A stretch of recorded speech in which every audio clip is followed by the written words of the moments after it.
GMO 표시제가 새로 지금 2월 4일부터 지금 실시되는데요.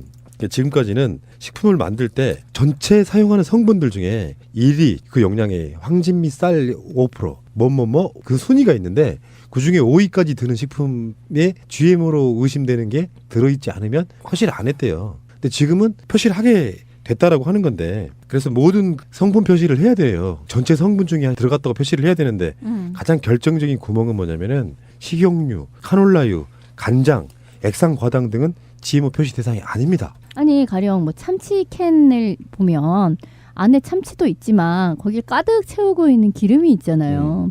근데 그게 뭐 카놀라유다라고 하면 사실 카놀라유가 GMO가 잔뜩 들어있는 GMO를 원료로 한 카놀라유를 썼다 하더라도 그 참치 캔에는 GMO 표시를 안 한다 이거잖아요.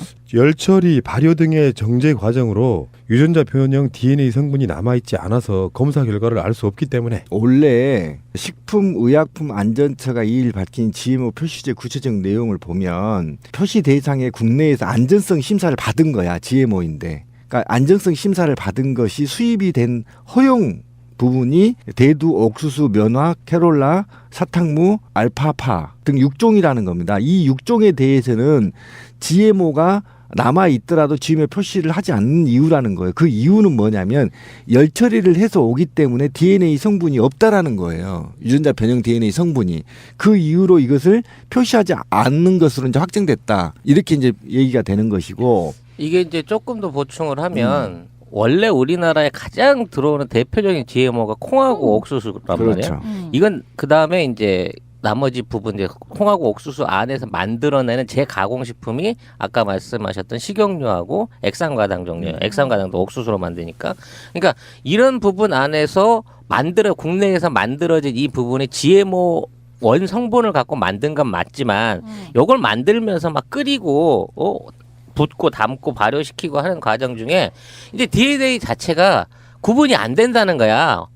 GMO인지 GMO가 아닌지 그 구분이 모호해지기 때문에 사실상 그래서 표시를 안 해도 된다고 얘기를 하는 거거든. 근데 중요한 건 이 GMO 식품이 사람 몸에 들어와서 해를 일으킨다고 하는 게 유전자 변형 내지는 뭐 그런 이유 때문이 아니란 말이야. 임상학적으로 인간이 안 먹어본 지금까지의 존재이기 때문에 지금까지 쭉 우리가 몇 세대를 거쳐 수천 년을 먹어왔던 옥수수나 이건 몸에 해로운지 안 하는지 알잖아. 최소한 우리가 안 죽었으니까. 근데 GMO로 가공됐던 식품을 우리가 먹는다고 해서 이게 어떻게 신체에 영향을 미칠 거냐 하는 거는 아직까지는 모른단 말이야.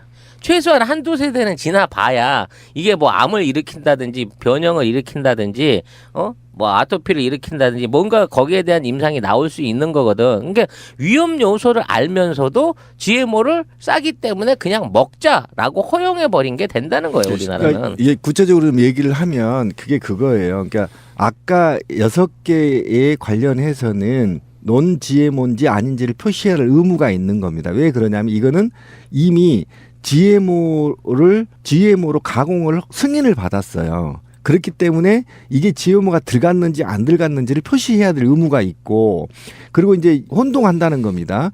GMO로 개발이 승인되지 않는 게 있어요. 쌀, 사과, 바나나, 오렌지 등은 넌 GMO를 표시할 의무가 없다는 거예요. 왜냐하면 애시당초 그거는 GMO를 넣으면 다 불법이기 때문에.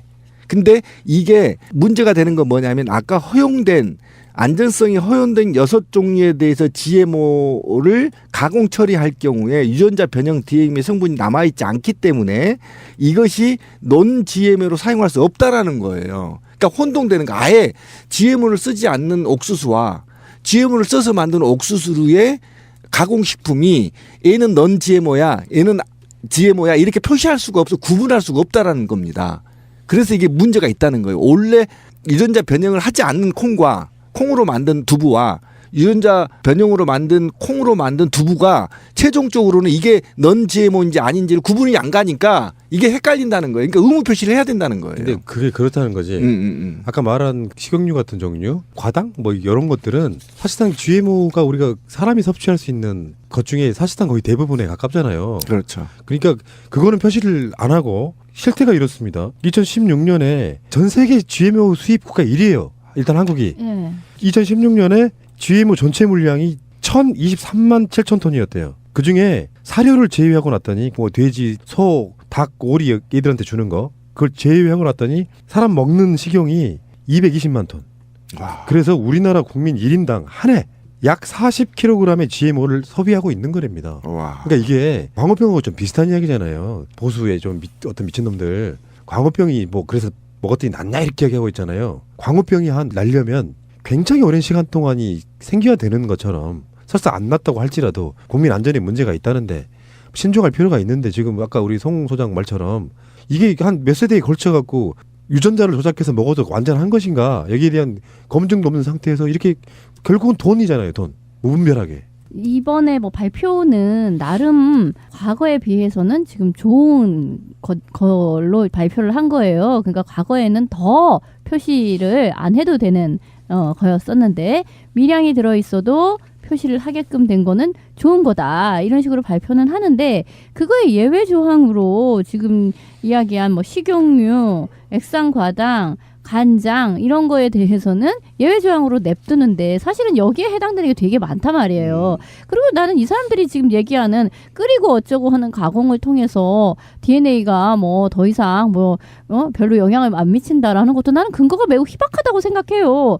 그리고 지금 이런 식의 예외 조항을 두는 것 자체가 대단히 예외적이야. 그러니까 유럽이나 대만 같은 데만 해도 완전 이 다 밝히거든요. GMO이다, GMO가 아니다를 다 표시하게 되어 있거든요. 근데 우리는 왜 뭐 때문에 이런 식의 예외 조항을 두어야 한다는 건지 그러니까 결국은 돈의 논리라는 거 외에는 별로 생각할 수 네. 있는 게 없거든요. GMO를 주로 파는 나라도 미국이고요. 그렇죠. 미국은 병과 약이 공존을 합니다. 미국 건강지킴이재단이라고 있는데 거기서 나오는 바에 의하면은 그 젊은 층한테 치매가 오고 그리고 어린이들 자폐증이 증가하는 이유가 GMO일 것이다라고 각종 분석해본 의사들에 의해서 나오고 있는 이야기가 있거든요. 그러니까 실제로 여러분들 생각해봐도 그렇잖아요. 우리 어렸을 때랑 지금 아이들이랑 뭔가 좀 건강 상태가 좀 다르죠. 사이즈는 커졌는데 단단하게 건강하지 않아.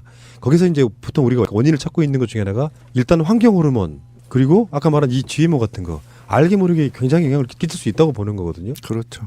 근데 지금 GMO와 관련해서는 어쨌든 부작용이 1대에서 나타날지 2대에서 나타날지 모르고 있고 아직 어쨌든 광우병과 마찬가지 광우병도 사실은 30년 후에 나타난 거거든요. 최장. GMO도 마찬가지죠. 언제 유전자 변이가 일어날지는 아무도 모르는 겁니다. 그렇기 때문에 그 안정성이 확보되어 있지 않기 때문에 이것에 대해서 굉장히 조심해야 하는 것이고 그런데 어쨌든 아까 미국이 가장 최고 수출국이라고 하는 건데 이 수치만 봐도 그래요.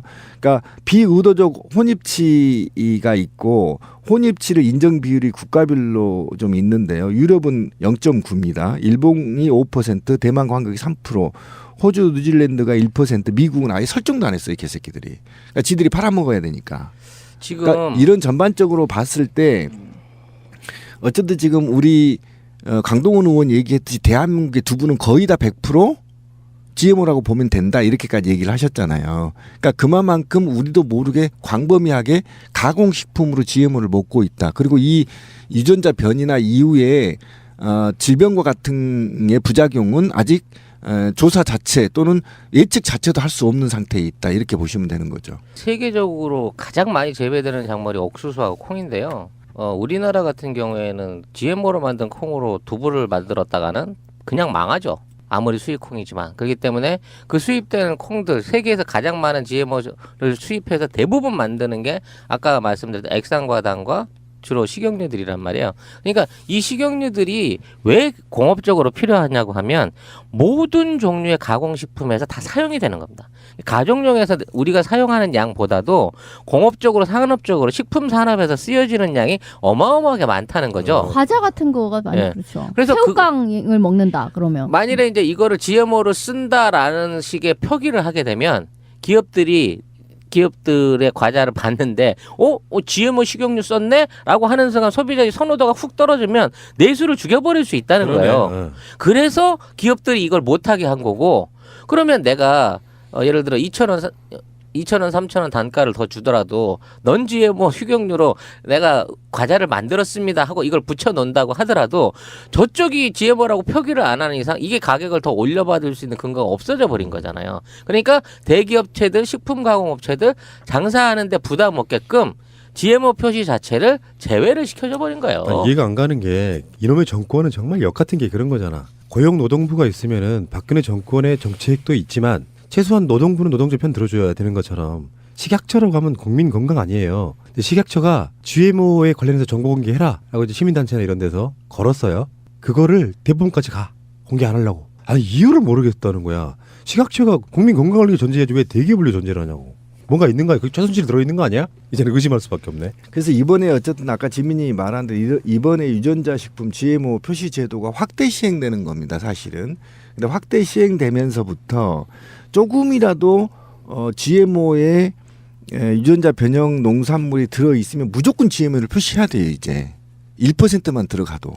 그런데 여기에서 단지 GMO로 활용했더라도 가공식품에 대해서는 표시하지 않는다. 헷갈린다는 겁니다. 이 두 개의 변형인데 일반 우리들은 어쨌든 변형식품이라 하더라도 GMO로 만든 변형식품이라고 표시하는 것이 더 훨씬 우리한테 국민들한테는 유리해 보이는데 생산성이나 기타 경제성을 감안해서 그렇게 했다고 하는데 이 부분만 좀 수정하면 GMO 쪽에서는 어쨌든 좀 괜찮겠어요. 하여튼 GMO로 대표적인 게 옥수수와 콩이고 그 대표적인 브랜드가 몬산토인데요. 우리나라에 들어오는 몬산토 옥수수를 가지고 실제 프랑스에 먼저 몬산토가 생쥐한테 실험을 했습니다. 3개월 동안 옥수수를 먹였죠. 그냥 이상이 없었어요. 해보를 해봤는데도 안전하다라고 이제 결과를 발표한 거죠. 똑같은 옥수수를 갖고 프랑스에 있는 한 교수가 2년을 먹였습니다. 그랬더니 암이 생기고 위장이 뒤틀리고 그 안에서 유방암이 생기고 내장기관이 변형이 오는 이런 그 실제적인 종양이 보고가 됐어요. 그런데도 불구하고 이 부분에 대해서 인정을 하고 있지가 않죠. 현재 그 실험 대상이었던 몬산토의 옥수수는 우리나라에도 수입이 되고 있습니다. GMO 소비국 2위 전 세계에서 1위가 미국입니다. 미국 빼면 우리가 1위인 거예요. 네. 수입해서 쓰는 GMO 나라는. 수입국 세계 1위 이렇게 돼 있거든요. 우리나라 정부와 기업들의 마인드가 언제쯤 바뀔까요? 사실 촛불 전국에서 뭐 전혀 주목도 받지 못한 GMO 이야기지만 이 마인드 바꿔주지 않으면 우리 삶의 질이 아까 말한 그 쥐새끼 실험 이야기는 무섭다 또. 나. 근데 그 우리가 되는 거죠. 그러니까 FTA 체결로 인해서 농가가 붕괴될 거라고 봤고 실제로 지금 붕괴됐거든요. 예. 그러니까 FTA를 지금 미국이 깨자고 하면 깨야 됩니다. 깨고 나서 우리나라 쌀 생산량과 각종 콩, 옥수수 생산량들을 어쨌든 국가가 조정을 해서 생산량을 맞춰서 농가를 살리는 길밖에 없어요. 지금 저희 가정에 나오는 10가지의 음식 중에 8가지가 애국산이라는 거 아닙니까? 지금 2가지도 지금 살아남기 힘들다는 거 아닙니까? 국내산이. 그렇다고 친다면 지금이라도 늦지 않았어요. 트럼프가 있을 때 FTA 폐기하고 국내 농가를 어떻게 살려서 자급자족을 할 것인지만을 고민하면 되는 겁니다. 뭐 GMO로 만든 두부나 콩, 식용유 안 먹으면 되지 하실지 모르겠는데요. 피해갈 수 없어요. 그 GMO 콩으로 큰 돼지고기 먹고 있습니다. 그렇죠. 결국 한 세대를 더 거칠 뿐이죠. 네. 그런 방식으로 우리가 한번 생각을 해봐야 되고요. 관심 가져주시기 바라고요. 이게 사회적 이슈가 되면 또 식약처 폭발되겠는데 자 어쨌든 간에 식약처의 이상한 꼼수였습니다. 검사 결과를 알 수 없기 때문에 원래 식품의약품안전처가 2일 밝힌 GMO 표시제 구체적 내용을 보면 표시 대상에 국내에서 안전성 심사를 받은 거야. GMO인데. 그러니까 안전성 심사를 받은 것이 수입이 된 허용 부분이 대두, 옥수수, 면화, 캐롤라, 사탕무, 알파파 등 6종이라는 겁니다. 이 6종에 대해서는 GMO가 남아 있더라도 GMO 표시를 하지 않는 이유라는 거예요. 그 이유는 뭐냐면 열 처리를 해서 오기 때문에 DNA 성분이 없다라는 거예요. 유전자 변형 DNA 성분이. 그 이유로 이것을 표시하지 않는 것으로 이제 확정됐다. 이렇게 이제 얘기가 되는 것이고. 이게 이제 조금 더 보충을 하면 원래 우리나라에 가장 들어오는 대표적인 GMO가 콩하고 옥수수란 그렇죠. 말이에요. 이건 그 다음에 이제 나머지 부분 이제 콩하고 옥수수 안에서 만들어내는 재가공식품이 아까 말씀하셨던 식용유하고 액상과당 종류예요. 액상과당도 옥수수로 만드니까. 그러니까 이런 부분 안에서 만들어 국내에서 뭐 아토피를 일으킨다든지 뭔가 거기에 대한 임상이 나올 수 있는 거거든. 그러니까 위험 요소를 알면서도 GMO를 싸기 때문에 그냥 먹자라고 허용해 버린 게 된다는 거예요, 우리나라는. 그러니까 이게 구체적으로 좀 얘기를 하면 그게 그거예요. 그러니까 아까 6개에 관련해서는 논 GMO인지 아닌지를 표시해야 할 의무가 있는 겁니다. 왜 그러냐면 이거는 이미 GMO로 가공을 승인을 받았어요. 그렇기 때문에 이게 GMO가 들어갔는지 안 들어갔는지를 표시해야 될 의무가 있고, 그리고 이제 혼동한다는 겁니다. GMO로 개발이 승인되지 않는 게 있어요. 쌀, 사과, 바나나, 오렌지 등은 넌 GMO를 표시할 의무가 없다는 거예요. 왜냐하면 애시당초 그거는 GMO를 넣으면 다 불법이기 때문에. 근데 이게 문제가 되는 건 뭐냐면 아까 허용된 안전성이 허용된 6종류에 대해서 GMO를 가공 처리할 경우에 유전자 변형 DNA의 성분이 남아있지 않기 때문에 이것이 논 GMO로 사용할 수 없다라는 거예요. 만들어진 이 부분에 GMO 원 성분을 갖고 만든 건 맞지만 이걸 만들면서 막 끓이고 붓고 담고 발효시키고 하는 과정 중에 이제 DNA 자체가 구분이 안 된다는 거야. GMO인지 GMO가 아닌지 그 구분이 모호해지기 때문에 사실상 그래서 표시를 안 해도 된다고 얘기를 하는 거거든. 근데 중요한 건 이 GMO 식품이 사람 몸에 들어와서 해를 일으킨다고 하는 게 유전자 변형 내지는 뭐 그런 이유 때문이 아니란 말이야. 임상학적으로 인간이 안 먹어본 지금까지의 존재이기 때문에 지금까지 쭉 우리가 몇 세대를 거쳐 수천 년을 먹어왔던 옥수수나 이건 몸에 해로운지 안 하는지 알잖아. 최소한 우리가 안 죽었으니까. 근데 GMO로 가공됐던 식품을 우리가 먹는다고 해서 이게 어떻게 신체에 영향을 미칠 거냐 하는 거는 아직까지는 모른단 말이야. 최소한 한두 세대는 지나봐야 이게 뭐 암을 일으킨다든지 변형을 일으킨다든지 GMO 표시제가 새로 지금 2월 4일부터 지금 실시되는데요. 지금까지는 식품을 만들 때 전체 사용하는 성분들 중에 1위 그 용량의 황진 및 쌀 5%, 뭐뭐뭐 그 순위가 있는데 그 중에 5위까지 드는 식품에 GMO로 의심되는 게 들어있지 않으면 표시를 안 했대요. 근데 지금은 표시를 하게 됐다라고 하는 건데 그래서 모든 성분 표시를 해야 돼요. 전체 성분 중에 들어갔다고 표시를 해야 되는데 가장 결정적인 구멍은 뭐냐면은 식용유, 카놀라유, 간장, 액상과당 등은 GMO 표시 대상이 아닙니다. 아니 가령 뭐 참치 캔을 보면 안에 참치도 있지만 거기에 가득 채우고 있는 기름이 있잖아요. 근데 그게 뭐 카놀라유다라고 하면 사실 카놀라유가 GMO가 잔뜩 들어있는 GMO를 원료로 한 카놀라유를 썼다 하더라도 그 참치 캔에는 GMO 표시를 안 한다 이거잖아요. 열 처리, 발효 등의 정제 과정으로 유전자 변형 DNA 성분이 남아있지 않아서 그러니까 혼동되는 거. 아예 GMO를 쓰지 않는 옥수수와 GMO를 써서 만든 옥수수의 가공식품이 얘는 넌 GMO야, 얘는 GMO야 이렇게 표시할 수가 없어, 구분할 수가 없다라는 겁니다. 그래서 이게 문제가 있다는 거예요. 원래 유전자 변형을 하지 않는 콩과 콩으로 만든 두부와 유전자 변형으로 만든 콩으로 만든 두부가 최종적으로는 이게 넌 GMO인지 아닌지를 구분이 안 가니까 이게 헷갈린다는 거예요. 그러니까 의무 표시를 해야 된다는 거예요. 근데 그게 그렇다는 거지. 아까 말한 식용유 같은 종류, 과당 뭐 이런 것들은 사실상 GMO가 우리가 사람이 섭취할 수 있는 것 중에 사실상 거의 대부분에 가깝잖아요. 그렇죠. 그러니까 그거는 표시를 안 하고 실태가 이렇습니다. 2016년에 전 세계 GMO 수입 국가 1위예요. 일단 한국이. 예. 2016년에 GMO 전체 물량이 1,023만 7천 톤이었대요. 그중에 사료를 제외하고 났더니 뭐 돼지, 소, 닭, 오리 얘들한테 주는 거 그걸 제외하고 났더니 사람 먹는 식용이